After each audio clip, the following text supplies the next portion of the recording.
Assalamualaikum warahmatullahi wabarakatuh. Jumpa lagi dengan pertemuan ke-7 dengan pokok bahasan ukuran letak data berkelompok. Pada pertemuan ini kita akan membahas bagaimana cara mencari kuartil, desil, dan persentil pada data berkelompok.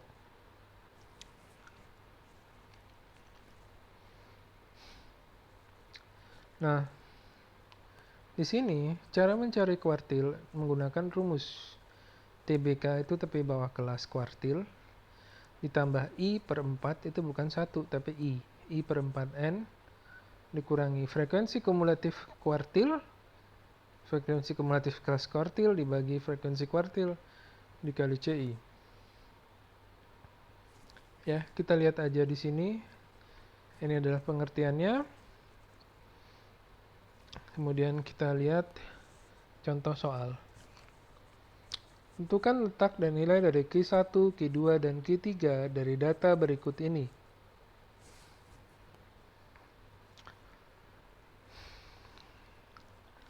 Gaji karyawan sekian, jumlah karyawan yang berada di kelompok gaji tersebut sekian. Tepi bawah kelasnya dicari dulu. Frekuensi kumulatif kurang dari dicari di sini. Lalu kita lanjutkan dengan pengerjaan kuartil 1. Lihat lagi rumusnya. Nah, kita cari kelas kuartil terlebih dahulu. Kelas kuartil terletak dari I per 4N. Atau, karena kita ingin cari Q1, 1 per 4 dikali 50, 12,5. Q1 terletak pada data ke-12,5. 12,5 itu terletak berada di angka kelas 50 sampai dengan 59. Kan di sini frekuensinya 12, Pak. Kok letaknya ada di 50 59? Nah, kita lihat dulu. Data ke-12,5 itu ada terletak di 6 tambah 4, 10 dan 8. Berarti 18 dong. Berarti 18 dong, ya kan? Berarti 12,5 apakah terletak di sini? Ini adalah data yang ke-10. Nah, kita lihat di sini ada data ke-10. Sedangkan 12,5 ada di letak antara 10 sampai dengan 18, itu ada di sini. 50 sampai dengan 59. Jadi, untuk mencari nilai Q1 kelas 50 sampai dengan 59, kita cari tepi bawah kelasnya. Tepi bawah kelasnya harusnya nilainya adalah batas bawah kelas 50 dikurangi 0,5, bukan dikurang 0,1. Ya. Nah, dia membuat sebuah kesalahan di sini. Lalu, kelas intervalnya dicari sudah tahu dari yang samping, bukan yang antara, tapi yang samping. 49 kali 59, 10. 59, 69, 10. Ya, 10. Frekuensi F kaki itu adalah frekuensi kelas kuartil. Frekuensi kumulatif kuartil. Ya, kita lihat F kaki itu apa sih? Frekuensi kumulatif sebelum kelas yang mengandung kuartil QI yang dicari. Berarti frekuensi kumulatif sebelum. F kaki berarti 4 ditambah 6. 10. Kemudian FQ adalah frekuensi kelas kuartil. FQ, frekuensi kelas kuartil adalah 8. Masukkan 49,9 ke sini. N-nya adalah 50 ke sini. Ini hasilnya 12,5. F kaki adalah frekuensi sebelum kelas kuartil, yaitu 10 masukin ke sini. FQ-nya 8 masukin sini. Kelas interval masukin sini. Ketemu hasilnya adalah 52,625. Nah, untuk Q2 silahkan baca sendiri, Q3 baca sendiri. Saya lanjut kepada desil. Desil sama seperti saya katakan untuk data tunggal adalah per 10. Tiap per 10 dari data. Oke. Rumusnya sama aja dengan kuartil, tapi bawah kelas kuartil I per 10N dikurangi frekuensi sebelum kelas desil dibagi frekuensi desil dikali kelas interval. Kita lihat contoh soal berikut ini. Tentukan letak dari nilai D3 dan D7. Saya hanya akan membahas D3 untuk mempersingkat waktu. Desil 3 didapat dengan cara mencari dulu letak dari desil 3. D3 sama dengan 3 per 10 N. 3 per 10 kali 50 sama dengan 15. Jadi D3 terletak pada data ke-15, yaitu pada kelas 50 sampai dengan 59. Lihat lagi di sini. Kelas 50 sampai dengan 59 ada data ke-15. 6, 4 tambah 6, 10. 10 tambah 8, 18. Berarti data ke-15 ada di sini. Kelas 50 sampai dengan 59. Kita cari komponen-komponennya. Tepi bawah kelas, nah ini baru benar. Batas bawah kelas 50 dikurangi 0,5.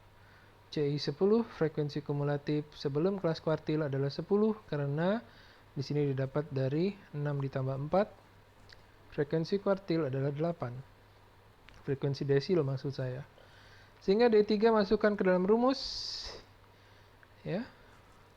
Ketemu di sini ini lebih bawah kelas. Ini I per N. I per 10 kali N.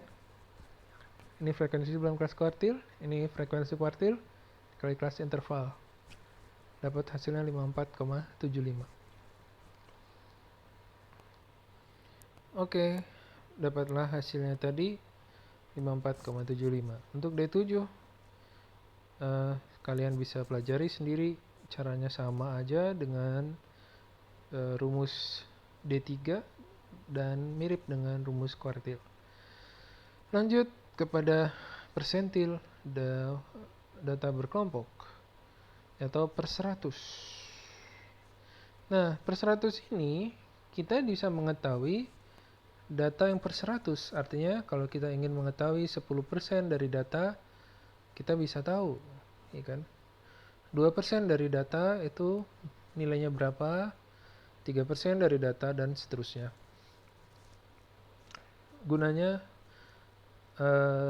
untuk ke situ, dan ketika kita membuat distribusi frekuensi, kemudian kita melihat rumus ini, maka rumus ini gunanya untuk mencari data, persentase data yang terletak di posisi tersebut pada sebuah distribusi frekuensi yang sudah tersusun rapih. Kita lihat caranya sama aja, cuman ininya doang yang berubah, per 100 jadinya, ya. Kemudian lihat ke bawah, kita ambil contoh sebagai berikut. Tentukan letak dan nilai P10 dan P90 dari data sebagai berikut.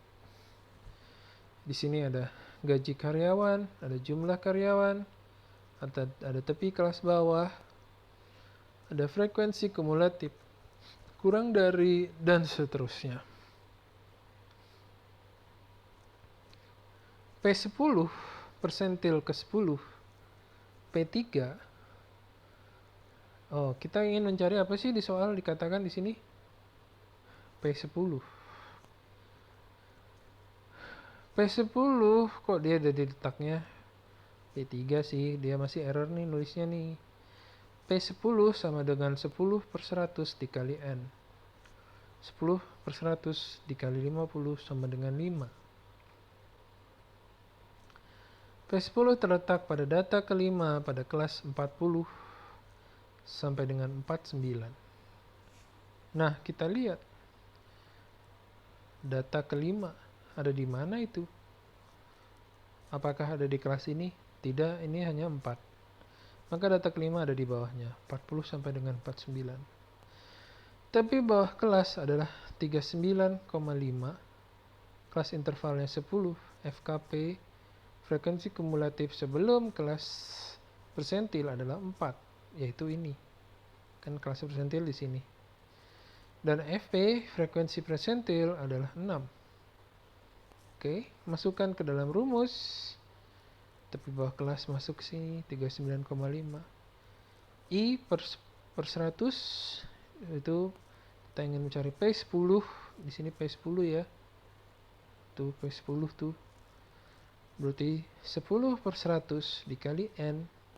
N-nya 50 dikurangi frekuensi kumulatif sebelum kelas persentil adalah 4 dibagi frekuensi persentil dikali kelas interval 10, dapatlah angkanya 41,7. Berarti 10% dari distribusi frekuensi yang ada di sini terletak pada 41,17 gitu ya.